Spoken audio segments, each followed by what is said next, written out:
Bueno, buenos días a todos. Empezamos. Compartimos mesa la doctora Rosario López Estudillo, directora del hospital y compañera nuestra, especialista en anestesia del hospital, y para nosotros Charo López. Y compartimos mesa también con el doctor Jorge Lowenstein, de Buenos Aires, Argentina, codirector de la mesa, y al que le tengo que agradecer su enorme implicación desde el otro lado del Atlántico en la organización de estas jornadas. De la misma forma que tengo que agradecerle a la doctora Rosario López las facilidades brindadas desde dirección, desde el primer momento, en la posibilidad las posibilidades de organización de esta jornada. Quiero agradecer también a todos los asistentes. Quiero agradecer también a la industria toda la colaboración que ha tenido desde el primer momento. Quiero agradecer a todos los ponentes y a todos los moderadores la enorme predisposición desde el primer momento en participar en una jornada en la que hemos puesto muchísima ilusión. Y espero que no se me haya olvidado nadie por agradecer su participación de una forma u otra. Realmente vamos a hacer esto lo más breve posible. No quisiera terminar sin nombrar la figura de Paco Torrenguas, sin nombrarla demasiado porque la vais a oír hasta la saciedad a lo largo de la jornada de hoy. Y fundamentalmente pues no hacer ningún spoiler con respecto a la presentación del libro y la apasionante vida científica que tuvo Paco Torrenguas, y que corresponderá a la presentación del doctor Jorge Trainini al final de la jornada. Pues a continuación el doctor Jorge Lowenstein dirá unas palabras, y finalmente la doctora Rosario López Estudillo. Muy buenos días a todos, y también agradecerle la presencia. Me tocó ser codirector y les digo que es muy fácil ser codirectora. Es muy fácil ser codirector al lado de Vicente Mora, porque en realidad es poca mi actividad. A él se debe todo el éxito de estas jornadas, que estoy seguro que va a ser un hito dentro de la cardiología, sabiendo la calidad de los expositores. Habrán visto el programa, no voy a repetirlo, pero bueno, un homenaje a Francisco Torres Walsh, un hombre que vivió adelantado a su época, y también es un reconocimiento a Jorge Trainini, que está luchando en una época muy difícil para que las ideas de Paco se mantengan, y fundamentalmente con investigaciones propias de su equipo que realmente creo que los van a asombrar. Así que, sin más, no quiero quitarle tiempo a las exposiciones, que es lo más importante. Realmente es un privilegio estar aquí en este hospital, y gracias a la directora por su hospitalidad, y bueno, y poder cumplir esta jornada que, les vuelvo a decir, es un sueño para todos nosotros. Muchas gracias. Gracias.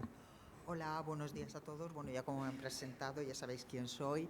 En primer lugar, presento las disculpas por parte de las autoridades de la Consellería, pues por problemas de agencia, no han podido asistir. Se invitó a la consellera, y la suerte que he tenido es que, puesto que las autoridades superiores no han podido venir, pues al final me ha tocado estar aquí con vosotros, cosa que me agrada muchísimo.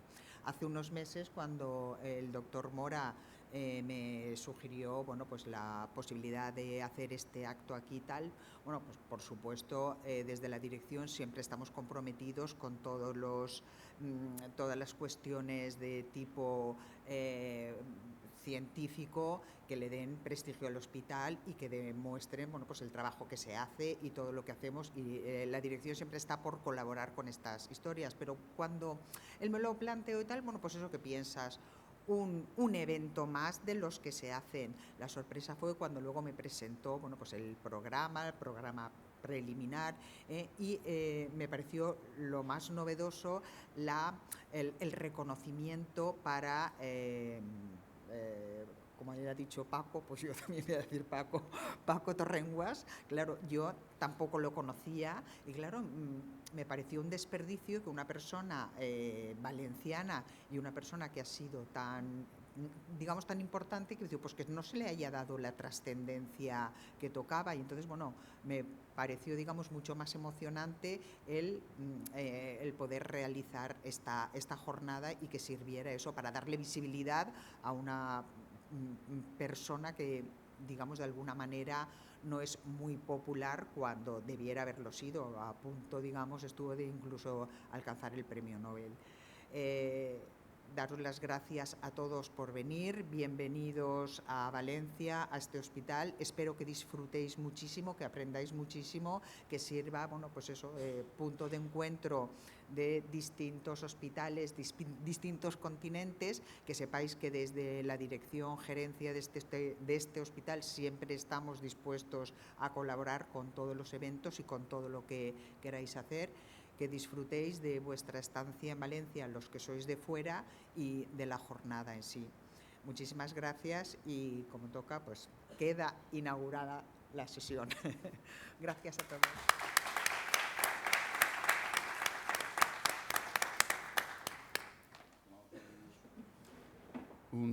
Buenos días a todos.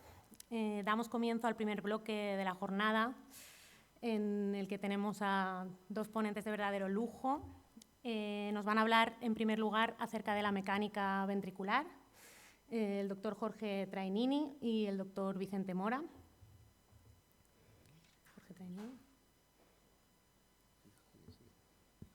El doctor Jorge Trainini es cirujano cardíaco, trabaja en el Hospital Presidente Perón de Buenos Aires y nos ha proporcionado el enorme honor de estar aquí hoy con nosotros.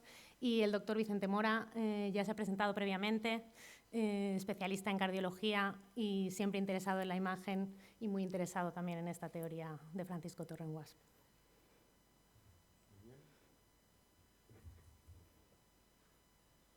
Buenos días a todos. Es un placer para mí estar aquí. Mi nombre es Salvador Espina, yo soy circunstancialmente el presidente de la Sociedad Interamericana de Imágenes Cardiovasculares. Es un enorme placer auspiciar estas jornadas. Muchas gracias al doctor Mora por la invitación, realmente a participar con todos ustedes. Y junto con la doctora Elena Romero Dorta vamos a moderar esta mesa. Y en primer lugar vamos a dar pie para que el doctor Mora nos hable sobre el modelo de la banda miocárdica helicoidal, ¿verdad? Anatomía, histología y traducción funcional, ¿sí? Bien, entonces comienzas tú. Las preguntas las haremos, primero hablarán los dos ponentes y después daremos paso a las preguntas.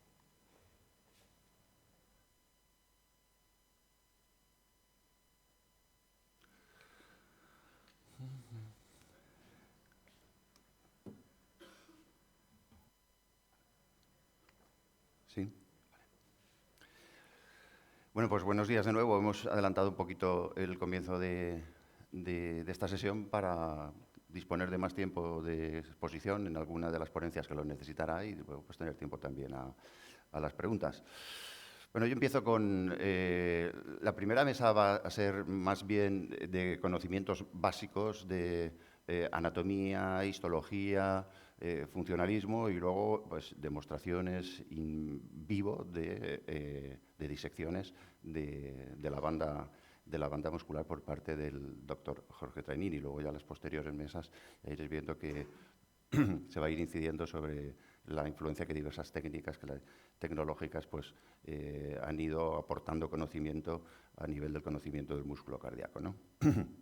Bueno, empezamos por la presentación del modelo de la banda miocárdica. Ya es sabido que la distribución helicoidal de las fibras miocárdicas data de varios cientos de años, desde hace 4 siglos, con las descripciones iniciales de Lower y Senac, y la aportación no menos importante de Francisco Torrenguas, sobre el que no me voy a extender, ya se extenderá lo suficiente, luego vais a oír hablar durante toda la jornada del mismo y con la presentación del libro final por parte de Trainini hasta la saciedad.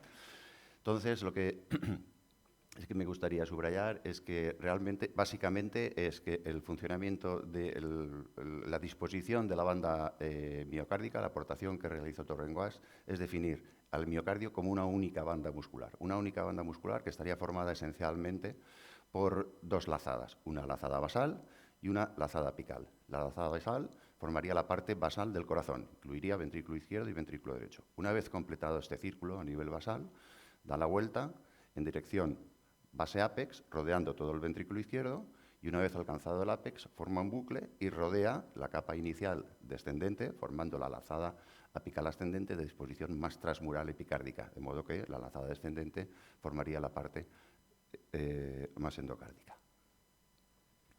Veis en la parte de arriba de la izquierda la dirección espacial que, si fuese una cuerda, llevaría la banda muscular. En lugar de una cuerda, traspasarlo a lo que es una banda, como si una banda muscular, o como si fuera una venda de las que se utilizan para vendar tobillos, por ejemplo.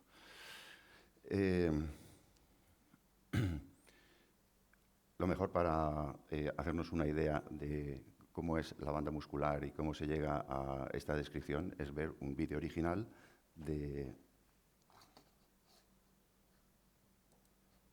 What you are about to see is the dissection of the myocardial de ventricular. Paco Torrenguas. Pongo una pausa porque me he traído aquí un corazón, que es una representación exacta de lo que es la descripción de la banda, y al mismo tiempo el vídeo dura 2 minutos escasos. Entonces, en la medida de lo posible, yo voy a ir apoyando la descripción con las descripciones que va haciendo Torrenguas de la banda. Os he puesto aquí alguna chuleta. Realmente el corazón se ve así. Arteria pulmonar, aorta que viene detrás. Entonces, si lo veis desde arriba, les hemos quitado las aurículas. Esto sería ventrículo derecho y esto sería ventrículo izquierdo. Si lo veis desde el ápex, en el que son proyecciones apicales que se van a proyectar con frecuencia, se verá aquí el corazón apical en el centro y la porción basal del corazón en los extremos. Vamos allá. Band performed by Francisco Torrenquasp. Here, a cow heart will be dissected. All mammals and birds were found to have a similar heart structure. The heart is first boiled in water to soften the connective tissue. The atria, aorta, pulmonary, and coronary arteries, as well as some fat, are then removed. The first anatomical fact to observe in the dissection of the myocardial band is represented by the anterior interventricular sulcus. This sulcus is crossed by aberrant fibers coming from the anterior aspect of the left ventricle to the free wall of the right ventricle, which, in effect, hold both ventricles together. Using only his fingers to bluntly dissect the heart, just following the natural directions of the fiber, Torrenquasp begins by cutting through the aberrant fibers along the sulcus and separating the pulmonary artery from the aorta. In this manner, the free wall of the right ventricle can be opened, revealing the right ventricular cavity. A second anatomical fact to observe is represented by the posterior limit of the right ventricular cavity, where the free wall and septum meet. Here begins a cleavage plane that must be followed all the way to the root of the aorta. At this point, you can see, once again following the direction of the fibers, how they descend into the well of the left ventricle. Next, Torrenquasp cuts the left fibrous trigone and follows the descending fibers, separating them from the more superficial ones. Turning the heart around and looking at the septum, a third anatomical fact can now be observed. Here you can see 2 layers of fibers. One runs up almost vertically to the aorta, while these fibers cross almost horizontally. A cleavage plane is in this way defined between the two layers. Torrent-Guasp continues the dissection, following the cleavage plane, separating the two layers. Then, by cutting the right trigon, he is able to free the aorta and unravel the myocardial band. The ventricular myocardial band, running from the root of the pulmonary artery to the root of the aorta. A singular muscular band that twists and loops like a rope into a helical structure, forming the left and right cavities of the ventricles. Bueno, pues esta es una disección auténtica, original, del doctor Torrent-Guasp y que es capaz de ser reproducida por los cirujanos cardíacos que a ellos se dedican, ¿no? Bien, vamos a intentar desgranar en los próximos 15 minutos lo que es el funcionamiento histológico, anatómico y funcional de lo que acabamos de ver. Sí, esto va.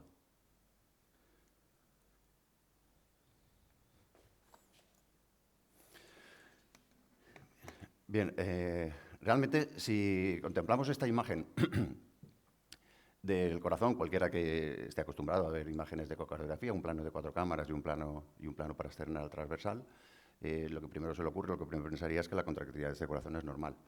Bueno, pues realmente lo único que se puede decir de ello es que la contractilidad de la cavidad cardíaca es normal.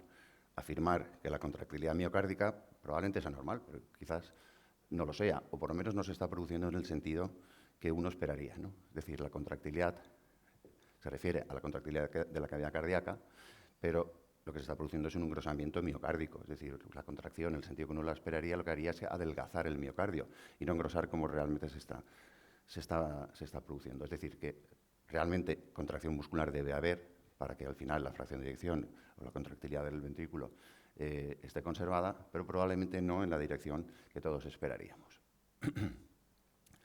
Para ello, para entender esto, hay que recurrir a la histología y desterrar, en principio, la contracción a la que nos tiene acostumbrados la musculatura esquelética, en el que hay una contracción en una dirección, en un plano del espacio, y se engruesa en los otros dos planos, ¿no? En las otras dos dimensiones. Realmente hay un engrosamiento en esta dirección lateral, y un engrosamiento en dirección antero-posterior si yo me pusiese de perfil, ¿no? Pero la contracción realmente solo se produce en un plano. La composición del miocardio no es la de un músculo esquelético periférico, es un músculo sincitial, con lo cual tiene conexiones musculares no solo en sentido longitudinal, que son las predominantes, sino que tiene también conexiones en sentido lateral. Y como las fibras miocárdicas están dispuestas de forma laminar, pues resulta que los haces musculares van a seguir una disposición laminar y, como veremos posteriormente, en una dirección progresivamente más oblicua según la localización transmural que consideremos a nivel del miocardio. Lógicamente, cuando la contracción se produce en dos planos, plano longitudinal, plano frontal y plano lateral, por el principio de la conservación de la masa, tiene que engrosarse en el tercer plano, como estamos viendo. Quizás para entenderlo sea más fácil recurrir a la física. Si tenemos un material elástico, como es el corazón, no compresible, pero sí deformable, si se ejerce una contracción, una fuerza en dos planos ortogonales, realmente el engrosamiento se produce a nivel transversal. Esto es lo que vemos a nivel cardíaco. Si obtenemos una muestra transmural del corazón, lo que estamos viendo es que, del miocardio, lo que estamos viendo es que se está ejerciendo una fuerza transversal, circunferencial, y una fuerza longitudinal, que va a acabar dando lugar irremediablemente a un engrosamiento a nivel radial. Si esto lo trasladamos al corazón considerado en su totalidad, su forma cónica, circular, quiere decir que la contracción longitudinal y circunferencial va a acabar produciendo la contracción, en el sentido, el engrosamiento que veíamos en un principio a nivel transmural, que es lo que va a producir la contracción de la cavidad cardíaca, fruto del engrosamiento del miocardio. Hemos visto el engrosamiento descrito desde un nivel histológico, pero cuando uno se fija en estas imágenes de ecocardiografía, a nivel del plano de 4 cámaras, lo que estamos viendo es que se está produciendo una contracción en sentido longitudinal del corazón, es decir, se está produciendo un acercamiento de la base hacia el ápex. Al mismo tiempo, de forma simultánea, si uno adquiere los planos a nivel transversal de la base y del ápex, observamos que hay una rotación del ápex y de la base en sentido contrario. Así como la base rota en el sentido de las agujas de reloj, a nivel del ápex se produce una rotación en sentido contrario al de las agujas de reloj. Estos movimientos son simultáneos. Si son simultáneos, quiere decir, pues está representado con un tornillo en el gráfico de arriba, quiere decir que la base y el ápex están rotando, la base y el ápex están rotando en sentido contrario al mismo tiempo que se está produciendo un acercamiento entre la base y el ápex. Es decir, esto es el movimiento de torsión tal y como nosotros entendemos y el que realmente se produce a nivel cardíaco. Bueno, pues para entenderlo, recurrimos de nuevo a la descripción de la banda muscular que hizo Torren-Wass, en el que observamos que la banda muscular sigue un recorrido simultáneo envolviendo al corazón al mismo tiempo que se desplaza de base a ápex. Si hay un movimiento circular y hay un movimiento longitudinal, la resultante va a ser la disposición oblicua de las fibras miocárdicas. Quiere decir, ya hemos comentado anteriormente, que la lazada apical, una vez nos desprendemos de la lazada basal, y que es la que fundamentalmente va a estar implicada en la contractilidad y sobre todo en el movimiento de torsión del corazón, las fibras subendocárdicas que están formadas por la porción descendente de la lazada apical quedan más profundas a nivel del miocardio y la lazada ascendente es la que forma fundamentalmente la porción transmural y epicárdica del miocardio. Y es aquí donde se va a cocer, digamos, de alguna forma, los movimientos de torsión del corazón. Esta disposición oblicua es fundamental. Es fundamental y podemos ver cómo hay una evolución gradual en cuanto a la inclinación, en cuanto a la oblicuidad de las fibras endocárdicas según se van proyectando hacia el epicardio, y esto va a tener una repercusión fundamental a la hora de la eficiencia del trabajo cardíaco. Porque si en lugar de tener esta disposición, tuviesen una disposición paralela, realmente la fracción de eyección no pasaría del 30%. Sin embargo, la disposición es oblicua y esto aumenta la eficiencia del trabajo cardíaco. Observamos que entre el endocardio y el epicardio, es decir, la disposición es totalmente, la oblicuidad es totalmente opuesta entre las fibras endocárdicas y las fibras epicárdicas. Eso quiere decir que la rotación, que los movimientos de rotación y como consecuencia la torsión es opuesta la que ocurre en endocardio con respecto a lo que ocurre en el epicardio. Predomina la que ocurre en el epicardio simplemente porque el radio de actuación es mayor. De modo que quien va a determinar el movimiento de torsión y la dirección de los movimientos de rotación son la contractilidad que se produce a nivel transmural y a nivel epicárdico. Pero, ¿cómo acabar de entender, ¿no? Es decir, que una contracción dispuesta espacialmente de esta forma puede provocar un movimiento de rotación, ¿no? Evitamos lo que son la lazada basal, que actúa como una especie de coraza, y nos quedamos con la lazada apical, a nivel de sus dos porciones. Descendente y ascendente, repito, son las que determinan la rotación del corazón. Esto visto en un plano frontal. Si recurrimos a la visión apical, en el que el ápex ocupa la posición central y la base las porciones más periféricas, ya hemos comentado que las fibras, hay que hacer un esfuerzo espacial en el que las fibras endocárdicas ocupan una posición, las fibras de la porción descendente ocupan una porción más endocárdica y las fibras transmurales, más epicárdicas, la oblicuidad es totalmente distinta. Cuando esto se ponga en movimiento, quiere decir que hay una contracción. Si observan el gráfico de arriba, en sentido de base hacia ápex, hay un acortamiento longitudinal. Si observan el gráfico de abajo, hay una contracción en sentido circunferencial, en sentidos distintos, a nivel basal, o en direcciones distintas a nivel basal y a nivel apical. Realmente es como cuando tocamos una oruga y se encoge sobre sí misma, ¿no? O como hace la pinza inteligente, que realmente se contrae a la vez los dos dedos con una rotación en sentido distinto. Esto, la consecuencia de ello, recurriendo ya a los fundamentos histológicos que hemos visto previamente, es un engrosamiento. una contracción longitudinal, una contracción circunferencial, acaba engrosando el miocardio y, por lo tanto, contrayendo la cavidad ventricular. Esto que puede quedar pues, más o menos bonito a nivel gráfico, a nivel pictórico, hay que demostrarlo, lógicamente, ¿no?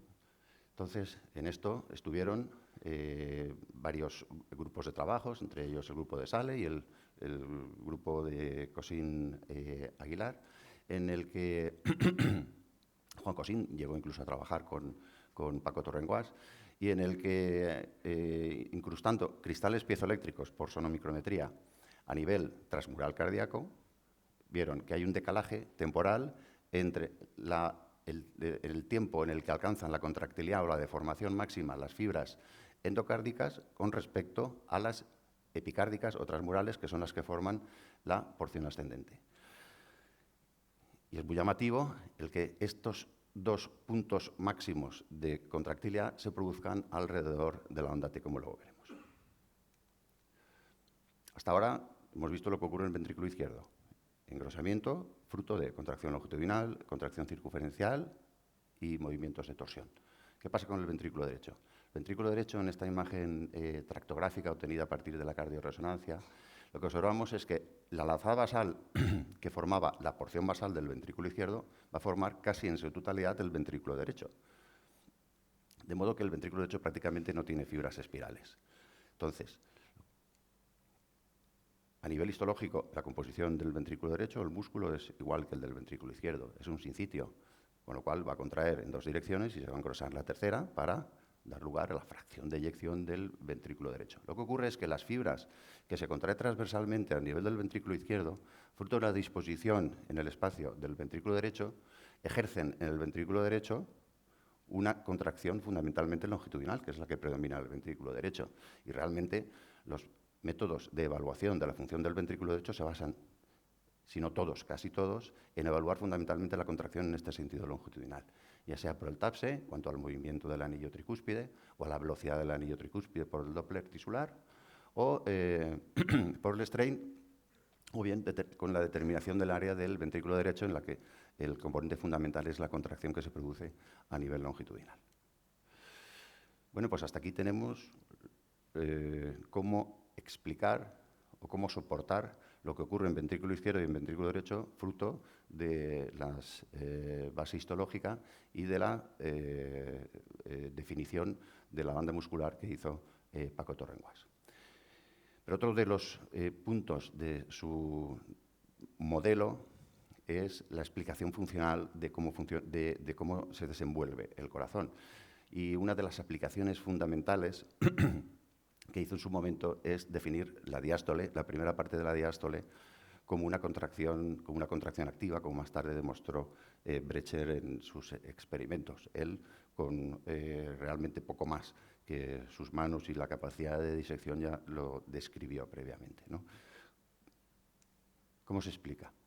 Hemos visto la lazada basal y la lazada apical con su componente descendente y ascendente. Las fibras más epicárdicas de la lazada ascendente son las que van a estar implicadas en la primera parte de la diástole contrayéndose de forma activa, con lo cual el periodo de relajación subvolumétrica, que el tema de la relajación, pues habría que ponerlo un poco en entredicho porque contracción hay. Y esta contracción estaría ligada a la parte más epicárdica de la porción ascendente, de modo que su acción transcurre después de la onda T en el periodo fundamentalmente de relajación isovolumétrica. Bueno, pues ¿cómo explicar que el corazón, que después de la sístole ha quedado enrollado, torsionado y con un ventrículo en el que la base se ha acercado al máximo posible al ápex, con una contracción muscular en sentido longitudinal vuelva a recuperar? Es decir, una contracción longitudinal que lo que hace es distender el ventrículo izquierdo de base a ápex y además de torsionarlo. Bueno, realmente esto se explica porque las fibras más epicárdicas durante el ciclo, durante la fase sistólica, hasta que les llega la estimulación electromecánica, lo que hacen es que se estiran, sobre todo en las porciones, como se puede ver, son las que están representadas en el color verde de la figura. En las porciones más extremas, realmente lo que hacen es estirarse hasta que les llega el estímulo electromecánico. Cuando les llega el estímulo electromecánico, se contraen a modo de lo que ocurre en la contracción paravertebral de las serpientes. Es decir, hay una contracción longitudinal y paradójicamente, con esa contracción longitudinal aumenta el diámetro longitudinal del corazón al mismo tiempo que se recupera la torsión. Es decir, es lo que explica el movimiento de torsión. De la misma forma que ocurría con el ventrículo izquierdo, ocurre con el ventrículo derecho. Las cosas hay que demostrarlas. De modo que, como hemos visto a través de sonomicrometría con los cristales piezoeléctricos a nivel del ventrículo izquierdo, Sengupta también hace ya más de 10 años, en un trabajo de este tipo, lo que hizo fue observar que se producía contracción, deformación activa muscular más tardía que la registrada previamente por la correspondiente a las porciones descendente y ascendente de la banda muscular. Realmente, y por eso incidía antes en que os fijarais en que las dos deformaciones anteriores ocurrían alrededor de la onda T, en este caso, esta deformación se produce ya en plena protodiástole, después de la onda U, y es la que va a justificar este movimiento de torsión y de aumento de del diámetro longitudinal. Pero claro, la contracción del ventrículo no transcurre de forma dentada, transcurre de una forma continua. Y a este respecto, el grupo del doctor Francesc Carreras, aquí presente, publicó recientemente un trabajo muy bonito, con otro fin, porque realmente lo que se están planteando es si el significado de la onda T no corresponde a la repolarización del ventrículo, sino que está más en relación con la contractilidad del miocardio, pero observaron, al incrustar una serie de cristales piezoeléctricos a lo largo de todo el grosor transmural del ventrículo, en el que hay una secuencia de activación máxima desde endocardio hasta epicardio al final o sea, alrededor de la onda T, y algunas alcanzan el máximo, las más epicárdicas, la máxima contractilidad ya una vez la válvula aórtica está cerrada, es decir, durante la primera parte de la diástole. Esto que hemos visto a nivel transmural en un trabajo reciente, que ahora lo comentaremos en la próxima diapositiva, pero una imagen de strain, cuando observamos la distribución segmentaria del comportamiento del strain, normalmente en el strain divide el ventrículo izquierdo en 6 segmentos, y lo que podemos observar es que en algunos segmentos del ventrículo izquierdo, en este caso los correspondientes al segmento basal y medial del ventrículo izquierdo, el segmento mismo, no ya una porción transmural, sino el segmento mismo, el comportamiento fundamental es el de una deformación posistólica, es decir, una contracción activa posistólica ya durante la primera parte de la diástole. Y en este sentido, el año pasado publicamos un trabajo junto con el doctor Lowenstein, en el que vimos que esta contracción posistólica, esta deformación posistólica, que aunque se puede detectar en cualquiera de los segmentos del corazón, donde más comúnmente, donde más frecuentemente la podemos detectar, es en los segmentos de la base, en el septo interventricular y en el ápex. Y esto coincide exactamente con la descripción que hizo hace unos años Gurev, con una técnica, con un elevado frame, con una elevada resolución temporal, que lo que hace es seguir el movimiento de la actividad mecánica durante la activación electromecánica transmural cardíaca. Y lo que vemos es que la última actividad mecánica en el ventrículo izquierdo se produjo también a nivel de los segmentos de la base y del segmento intradural. Exactamente en los mismos segmentos donde nosotros pues, observamos la deformación posistólica. Bueno, estamos acabando ya. A modo de resumen, y como si fuéramos a contemplar el movimiento del ciclo cardíaco a cámara lenta, realmente, si partimos de una posición de reposo en diástole, en la parte de arriba vamos a ver la proyección frontal, en la parte de abajo vamos a ver la proyección apical, y observamos que en diástole, cuando todas las fibras miocárdicas están en reposo, las fibras endocárdicas, como hemos visto, en sentido opuesto, con una oblicuidad opuesta a las que forman la porción ascendente más transmural, y por último las que hemos visto epicárdicas, que estaban implicadas en la detorsión del ventrículo. ¿Qué es lo que ocurre en la sístole? Ya hemos visto que en la sístole lo que ocurre es un acortamiento en sentido longitudinal y la torsión del ventrículo izquierdo por la rotación en sentido contrario de base con respecto a apex, y la que predomina es la contracción transmural epicárdica por efecto del mayor radio de acción que tiene. Y en esto, hasta que llegue el estímulo que se propaga de endocardio a epicardio, hasta que llegue a las fibras más epicárdicas realmente quedan en una posición de estiramiento, hasta que, una vez cerrada la válvula aórtica, llega el estímulo mecánico, el estímulo electromecánico a estas fibras más epicárdicas, que lo que hacen es contraerse. Y su contracción es la que determina el aumento del diámetro longitudinal del ventrículo izquierdo y la detorsión y la recuperación de la porción basal.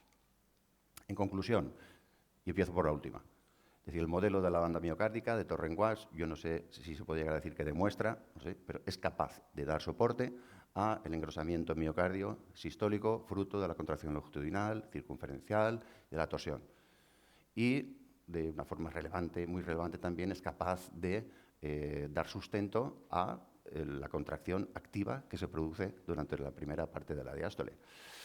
Y luego pues habrán observado que la fracción de eyección pues la habré nombrado pues una vez o un par de veces, no la hemos nombrado más. Y es que realmente pues el estudio del miocardio, es decir, ya no solo de la cavidad ventricular, pues va adquiriendo cada vez de forma complementaria a la fracción de eyección mayor relevancia, y en esto pues están participando, o se debe fundamentalmente a la aportación que están llevando a cabo pues, tecnologías como la cardioresonancia, el eco de strain, etcétera. Yo creo que se abre o estamos a las puertas de un tiempo apasionante en lo que es el estudio de la mecánica cardíaca, con su posible aplicación a entender y el diagnóstico, y tanto en el diagnóstico como en el tratamiento de la insuficiencia cardíaca, que sobre todo aquellos que empezáis ahora en el tema de la cardiología, y ya me voy considerando maduro, no debéis desaprovechar. Muchas gracias por vuestra atención.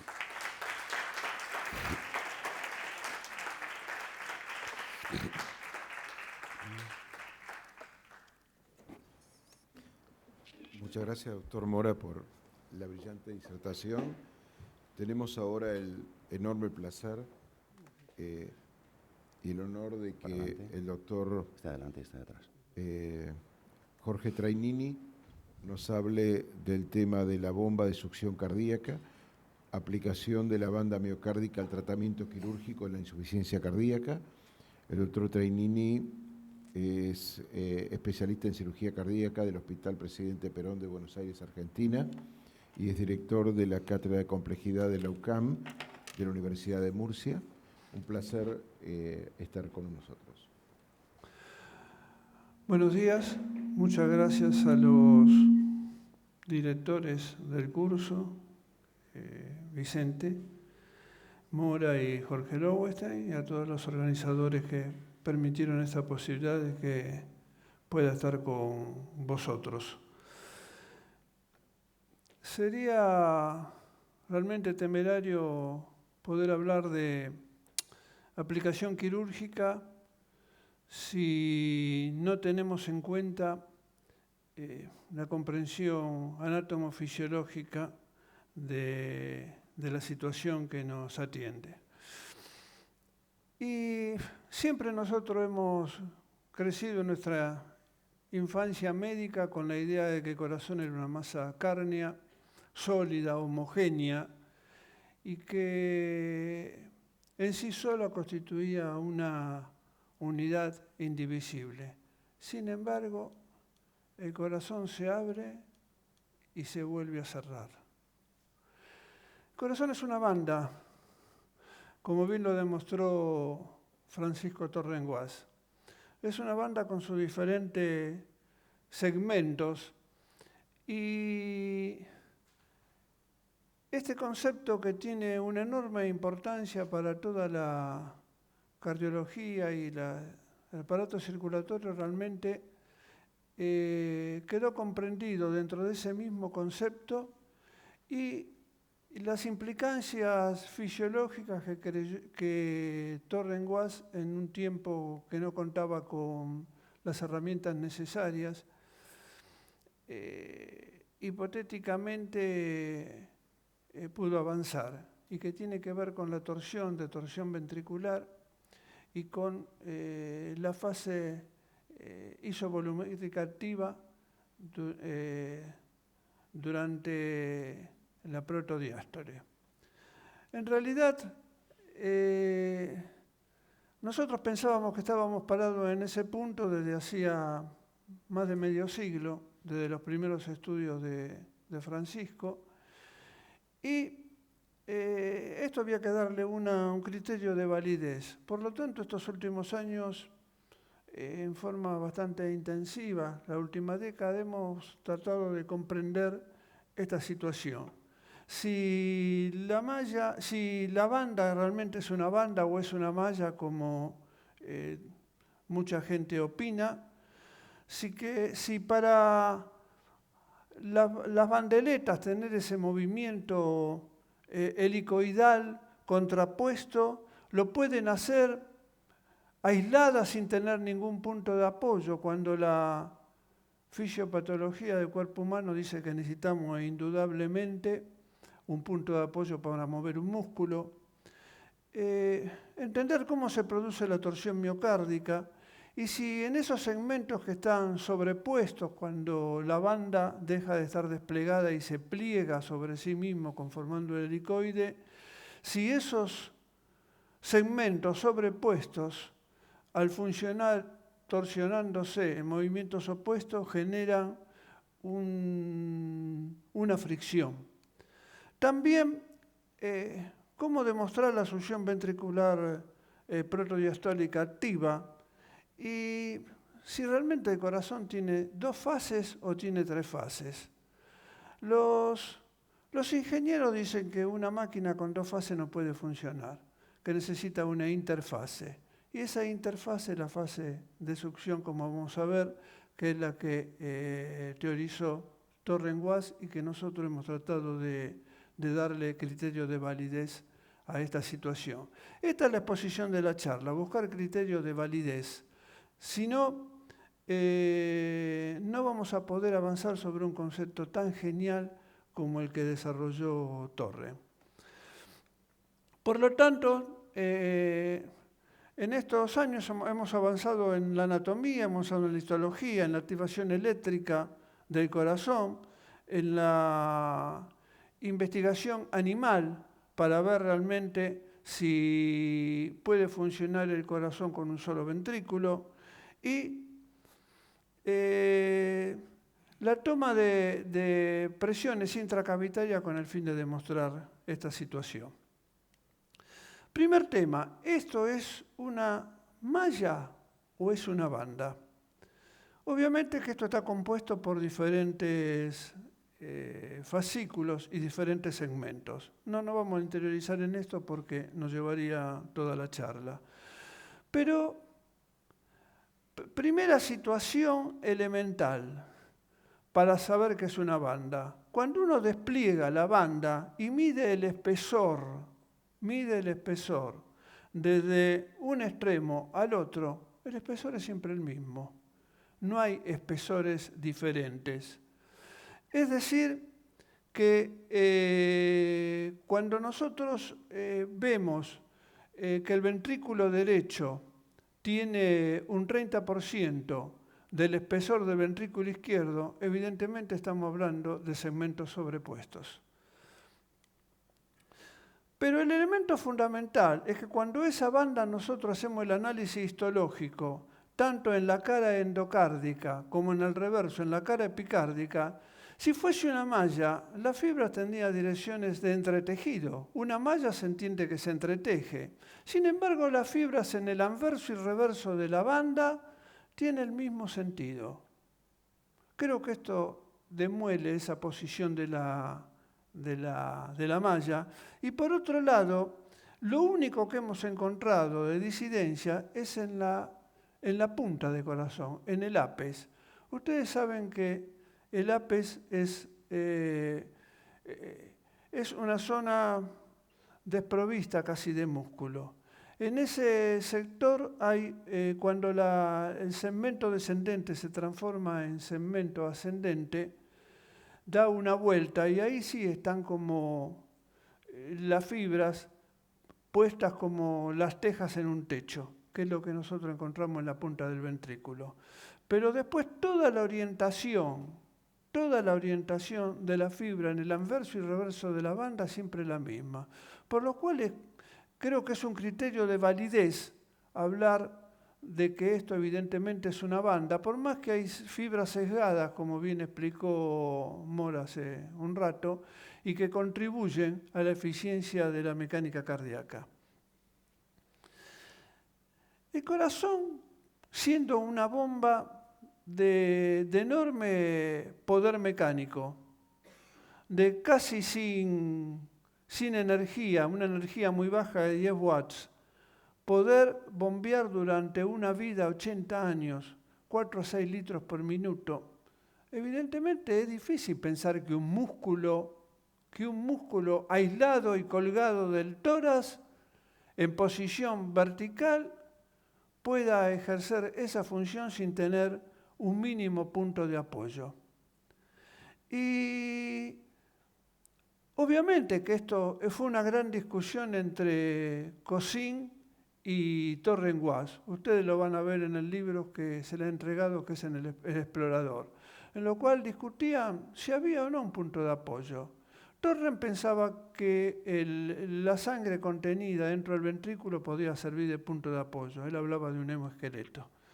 Pero cuando nosotros de pronto enfocamos este tema a una situación profunda, vemos que en este punto, por debajo de la aorta, entre la aorta y desmontando la arteria pulmonar, en un punto, digamos, oculto, un punto que ustedes se preguntarán, ¿cómo la cardiocirugía nunca vio esto?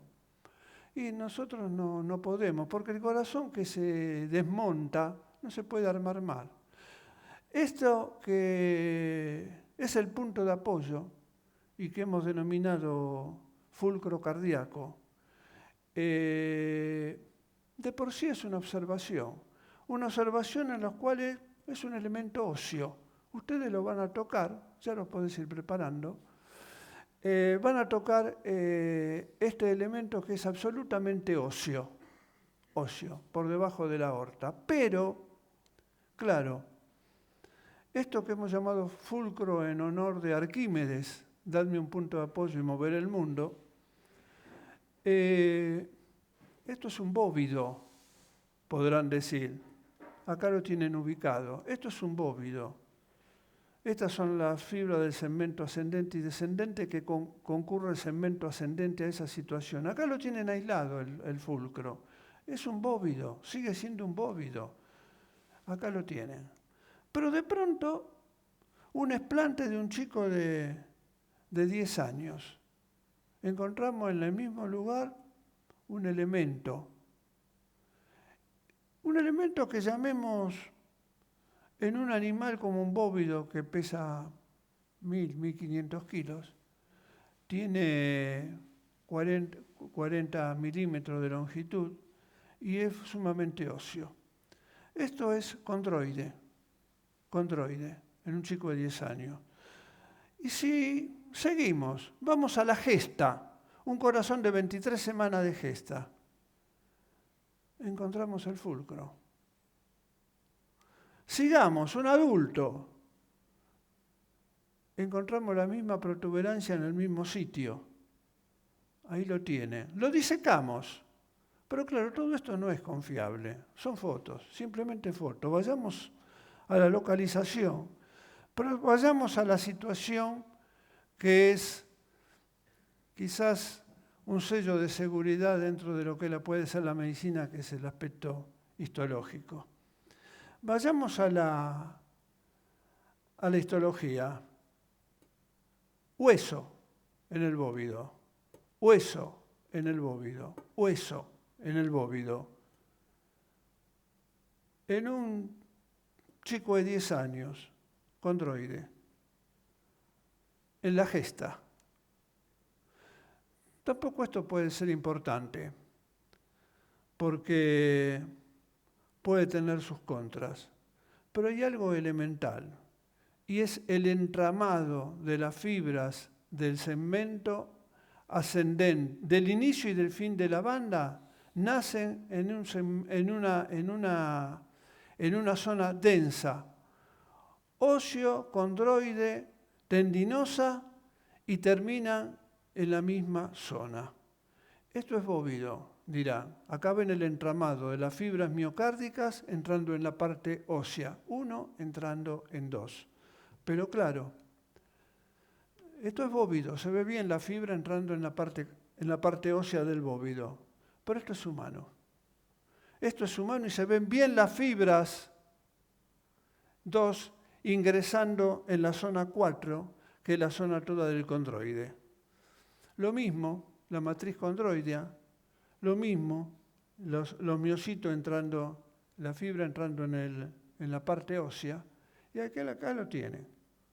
Es decir, que las fibras ingresan. Y este entramado, esta unidad entre el fulcro, con todas las dudas que tengamos, y la matriz muscular, no hay objeción.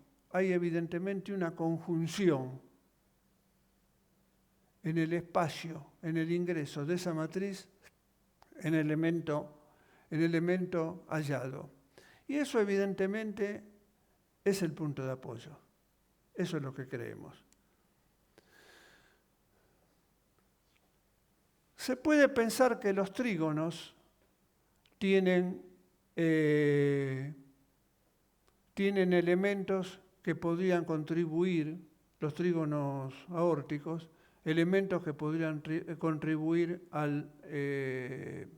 esa fijación, y que estamos equivocados. Cuando examinamos histológicamente tanto el trígono izquierdo como el derecho, no hallamos ese entramado, no hallamos las fibras miocárdicas. Claro, ustedes son de imágenes, creen más en las imágenes que en las palabras, y es un adelanto.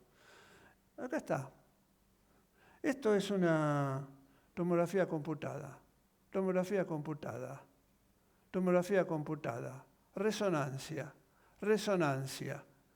Una radiografía simple con técnica de mamografía. Siempre en el mismo lugar, la misma conformación.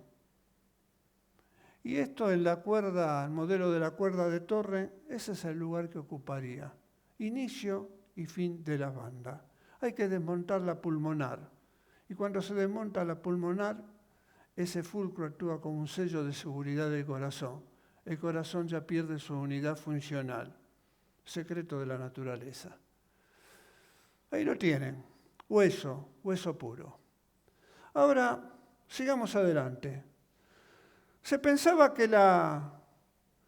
este es el elemento que se pensaba que cómo corría la energía o la estimulación por la banda miocárdica, en forma secuencial, como si fuera una peristalsis. Pero la pregunta que nos hicimos, ¿puede una peristalsis generar esa mecánica en el corazón y puede generar una situación porque para generar un helicoide de fuerzas contrapuestas se necesita que esas fuerzas sean realmente contrapuestas, no puede seguir el hilo de la cuerda longitudinal. Entonces estudiamos con el CART, con electroestimulación, un mapeo de electroestimulación en humanos. Esta es la cuerda, simplificadamente. Ahí ven, ese estudio en el ventrículo izquierdo, obvio, ¿no? Ahí ven el inicio de la estimulación, el punto rojo. Pero no sigue la cuerda al punto rojo. El punto rojo se traslada por una serie de fibras que sería largo enumerar en este momento, se traslada del segmento descendente al segmento ascendente. Y eso genera las fuerzas contrapuestas que produce el movimiento en hélice. Acá lo tiene la continuación con los milisegundos de lo que pasa. Y al final,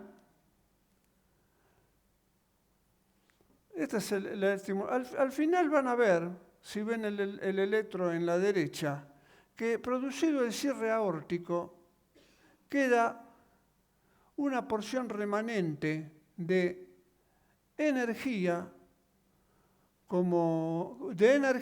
que produce la contracción de la parte final de la bandeleta ascendente, que muy bien examinó hace un rato Vicente Mora, y que produce que haya una contracción en la protodiástole.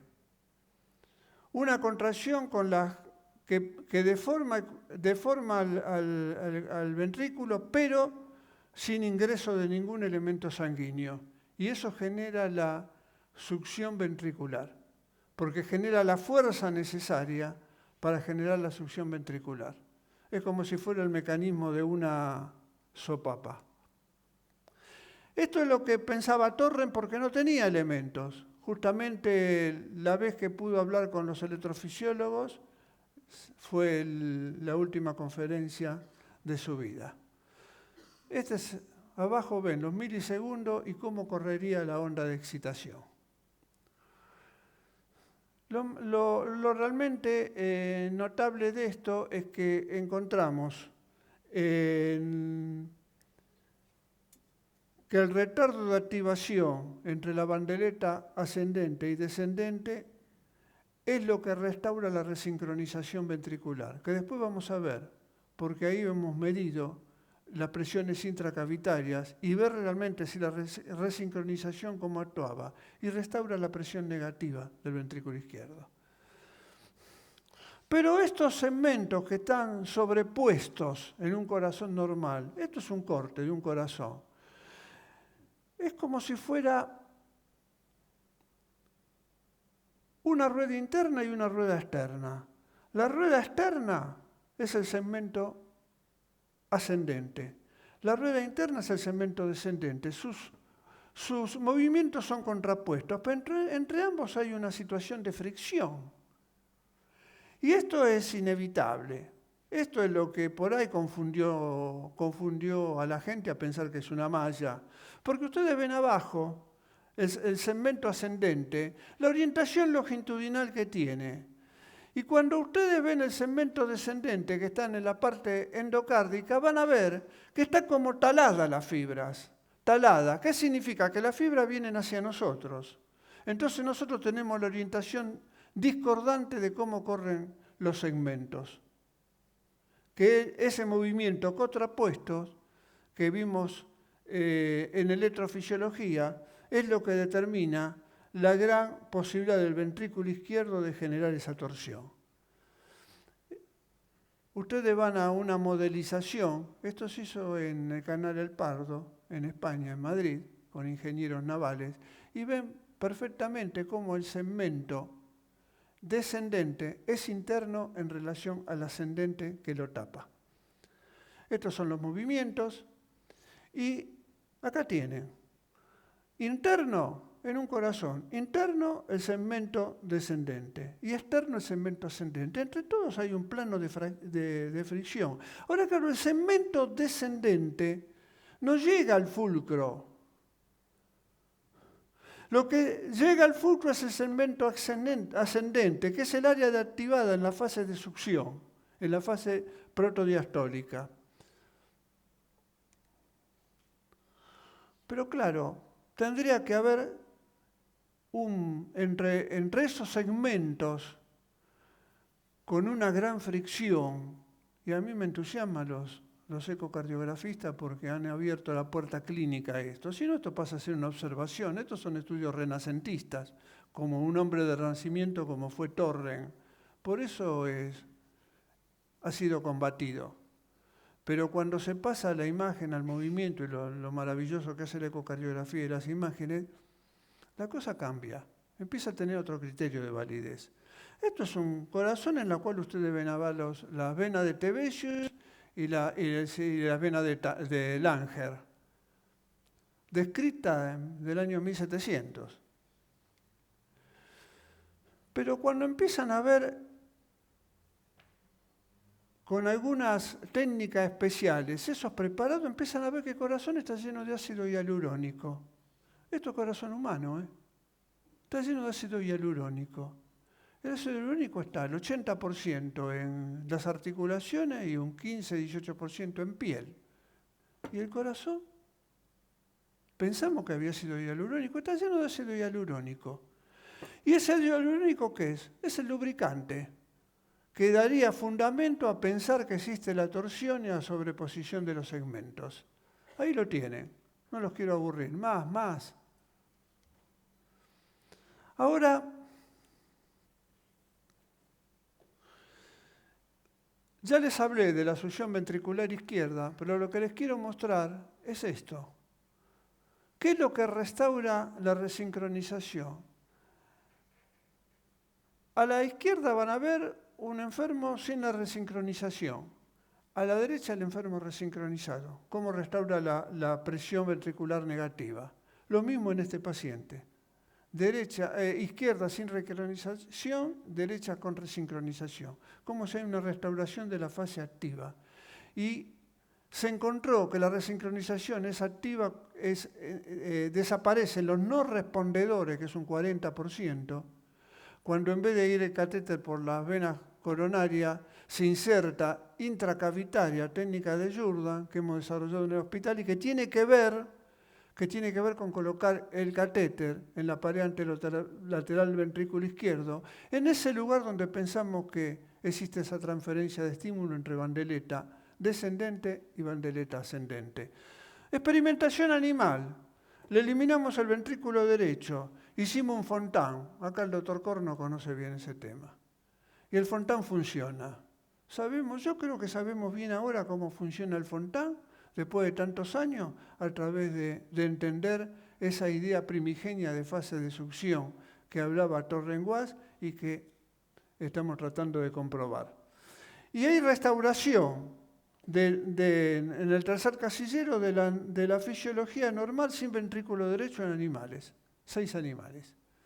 Acá está esa fase de succión que hablan tanto los ingenieros, que una máquina hidráulica necesita una fase intermedia, porque si no existiría esta fase intermedia, y ahí es donde reside en ese rojo el volumen residual sistólico. ¿Por qué? Porque si no existiría ese volumen residual sistólico, la fuerza con las paredes adosadas, la fuerza que tendría que hacer el corazón sería infinita, rompería sus paredes para separarlas cada vez que la tiene que separar. Necesita ese volumen residual sistólico, ese es el fundamento. Bueno, esto es cirugía, que seguramente era lo que yo tenía que hablar hoy. Pero nosotros en cirugía, que es lo que partimos como cirujanos, y partimos al revés, cosa que hacemos mucho los cirujanos, es que había que restaurar, la anatomía de la banda, pensamos. Y entonces esto es lo que hacemos. No colocamos parche, no, simplemente la punta del corazón se abre y se hace una solapa. Ahí ven la solapa que se hace. Eso no usa parches, restituye el elipsoide de la cámara ventricular, elimina el septum que actúa en forma paradojal, y sobre un grupo apreciado de enfermos, 29 pacientes, con cambios considerables. Yo creo que no podemos hablar más de fracción de decisión. Hay que hablar lo que hablan ustedes, hay que hablar de torsión. La torsión es elemento fundamental en el movimiento del corazón. Y con cirugía, pero quiero que vean el procedimiento. El procedimiento es apertura de la cavidad y después la solapa. No tiene costo, 2 suturas, lo cual conspiramos contra el tecnocapitalismo de los parches y ese tipo de cosas, pero el enfermo no queda con una zona que es avascular, que no se mueve, que es paradojal, y se trata de restituir la cavidad al elipsoide. Eso es lo que estamos empleando. Bueno, muchas gracias. Le vamos a mostrar ahora, por eso me apresuré para dejar 5 minutos y cumplir con los organizadores, 2 corazones que pudimos en un periplo que un día le contaré, interesante, que ustedes trajimos también guantes, puedan, aprovechando estos 5 minutos del intervalo, puedan ir y tocar el hueso. Porque si no lo tocan, no lo creen. Hay un punto de apoyo, es el fulcro, y sobre eso la dinámica cardíaca juega un papel fundamental. Muchísimas gracias.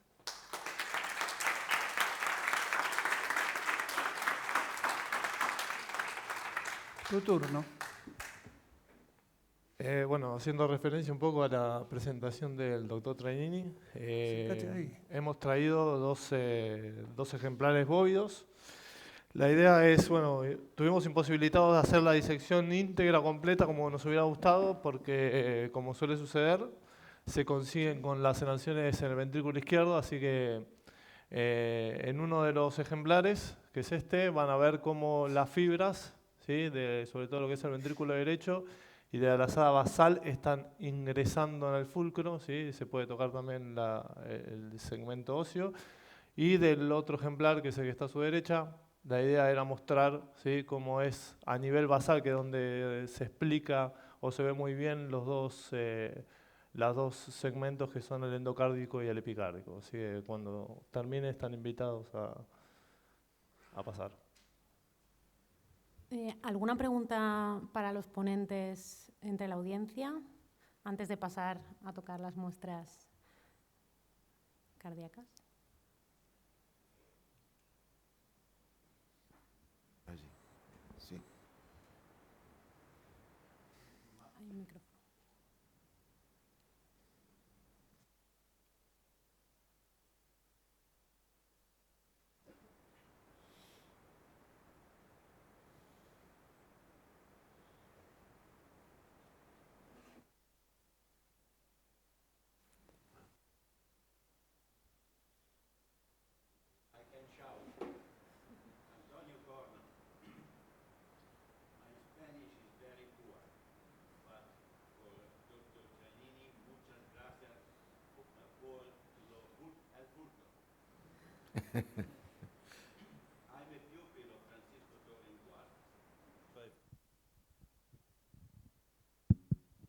I'm a pupil of Francisco Torren Guasp, so I always believed that the fulcrum was the blood. And I was looking for the fulcrum, and I didn't find it, as you did, because I was thinking, by my wrong education of the past, that the fulcrum has to stay still, fixed in the space. And that's not the case, because if I understood correctly because of my Spanish, the fulcrum is moving with the heart, is still in the ventricular myocardial band, because as you say, it's between the beginning and the end of the band. But it's fixed. When the base is going down because of the torsion and lowering and then coming back, the fulcrum remains fixed in relation to the beginning and the end of the band. So it's moving in the space in our body, but fixed in relation to the band. Am I correct? Did I understood correctly? Yes, it's correct, your appreciation of the fulcrum.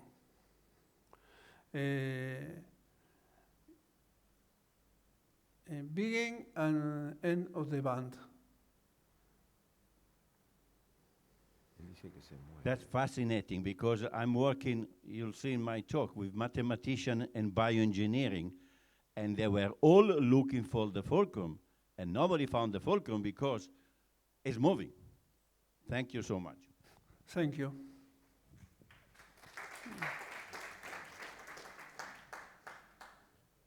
A mí me gustaría hacerle una pregunta al doctor Vicente Mora. Como ha explicado el strain, en los datos que nos proporciona el análisis del strain miocárdico sustentan la teoría de Torren-Guasp y la presencia de una primera fase de la diástole activa.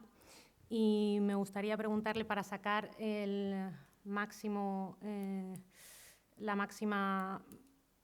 a estos hallazgos, poder realmente que tengan una aplicación clínica, ¿en qué casos en un laboratorio de ecocardiografía en el que analizamos el strain longitudinal con mucha frecuencia como parte de la función sistólica del ventrículo izquierdo o para el diagnóstico de algunas patologías como podría ser la amiloidosis, en qué casos deberíamos hacer caso al resto de parámetros como pueden ser la torsión o la fase de protodiástole activa, describirlos y quizá incluso poder tomar alguna conclusión en base a ellos?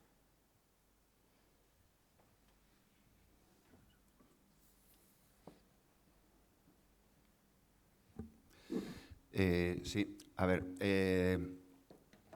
El strain, basado en la técnica del speckle tracking, yo creo que ha llegado para, digamos, si cabe, dar más soporte realmente a los movimientos que se producen dentro, o a los acontecimientos que se producen dentro del miocardio, ¿no? Realmente, básicamente el speckle tracking lo que hace es seguir la huella dactilar de los píxeles que hay a nivel miocárdico. Y eso incluso, pues aprovecho para comentar el tema de la controversia que existe alrededor de la teoría de la malla con respecto o el modelo de la malla, que por parte de alguna escuela se quiere hacer incompatible con la banda muscular de Torren-Wasp. Yo creo que no es incompatible, sino que realmente se puede aprovechar algún fundamento de la malla. Es decir, la malla es un sincitio y el sincitio es de la forma que se mueve el miocardio, ¿no? Se mueve en dos direcciones, o sea, se contrae en dos direcciones y se engruesa en la tercera. Quiero decir que yo no le veo demasiado sentido al hecho de demonizar por parte de alguna escuela el movimiento muscular basado en el tema de la malla, porque lo que hace el speckle tracking es demostrar lo que ocurre. Según la malla, la teoría del modelo de la malla, la contracción debería de aumentar, debería de engrosar en un sentido endocardio-epicardio el miocardio, y realmente hemos visto que ocurre todo lo contrario, ¿no? Quiero decir con ello que el speckle tracking está aportando, es decir, una base muy importante al estudio del miocardio en función del modelo propuesto por Torren, ¿no? Luego, realmente, es decir, ahora mismo estamos en una fase realmente en la que estamos empezando, ¿no? Es decir, a ver las aplicaciones que puede tener el speckle tracking al estudio de algunas patologías. A nivel protodiastólico, realmente no podemos más que a nivel experimental ver qué es lo que está ocurriendo. Es decir, en cuanto a contracción posistólica, etcétera, hay que valorar si la contracción posistólica se produce en una situación de salud, es decir, de alguien que no tiene ningún tipo de problema cardíaco, o que realmente tiene ya alguna entidad nosológica, puede ser una amiloidosis, una cardiopatía isquémica, etcétera. El significado de la contracción posistólica es totalmente distinto en un caso o en otro. Es decir, como todo en medicina hay que contextualizar. Y luego, realmente yo creo que se extenderá más Jorge Lowenstein y José Luis Moya en las exposiciones que vendrán a continuación a lo largo de la jornada. Realmente sí que estamos utilizando ya conceptos de este tipo en la clínica diaria. Hombre, por lo menos para ayudar, más que para tomar decisiones definitivas, ¿no? En el diagnóstico de amiloidosis, fundamentalmente el estrés longitudinal, pero luego ver qué es lo que está ocurriendo con la torsión. Es decir, una torsión que en este caso nosotros, bueno, hemos añadido, sí que es un comportamiento de torsión dinámica, ¿no? El comportamiento de torsión clásico se basa en el giro, es decir, giro, la suma de rotación basal y rotación apical. Es decir, realmente al mismo tiempo que se está produciendo el giro, se está produciendo un acortamiento simultáneamente en el ventrículo, y lo que intentamos con la torsión, con el parámetro de índices de torsiones, digamos, ver cuál es la torsión que se produce por porcentaje de acortamiento. Esa es la diferencia. Es decir, se trata de hablar de una torsión dinámica, y estamos viendo en algunas patologías, la que más hemos estudiado hasta ahora es en la amiloidosis, que realmente se producen en función del estado, en el estado clínico en el que se encuentran y en función de la función ventricular, si está conservada o no conservada, hay cambios en la torsión. Muy bien, ¿alguna otra pregunta? Última, porque ya estamos en tiempo. Gracias. Francesc Carreras. Es una pregunta en relación al fulcro, porque volvemos con el tema del fulcro. Me enteré de la existencia del fulcro hace pocos días, o sea que desde luego es una novedad para todos los que estudiamos la mecánica ventricular, ¿no? La pregunta es sobre el origen del fulcro. A ver si ya habéis reflexionado sobre este tema, ¿no? Entendiendo que el corazón es un vaso modificado con origen y final, o entre aorta y pulmonar, claro, vemos que las fibras de alguna forma se están en íntimo contacto con los dos vasos. Y lo que quizás nos está indicando el fulcro es que es en esta zona donde existe una potente tracción mecánica a consecuencia de la contracción. Y quizás entonces el fulcro no es más que la consecuencia fisiológica de la tracción, en que el tejido se modifique a una estructura más ósea o condroide para facilitar precisamente que no haya un desgarro en esta zona, por decirlo así, como ocurre en el organismo, ¿no? Cuando hay un insulto mecánico se tiende a proteger mediante pues, la generación de un tejido fibroso. Entonces, quizás el fulcro es la consecuencia y no la causa o el origen de que hay una zona donde se inserten las fibras. Y quizás filogenéticamente esto ha hecho ya que desde las etapas embriológicas este tejido se empieza a diferenciar para soportar la tracción mecánica que van a ejercer las fibras en esta zona. No sé qué opinas sobre el tema.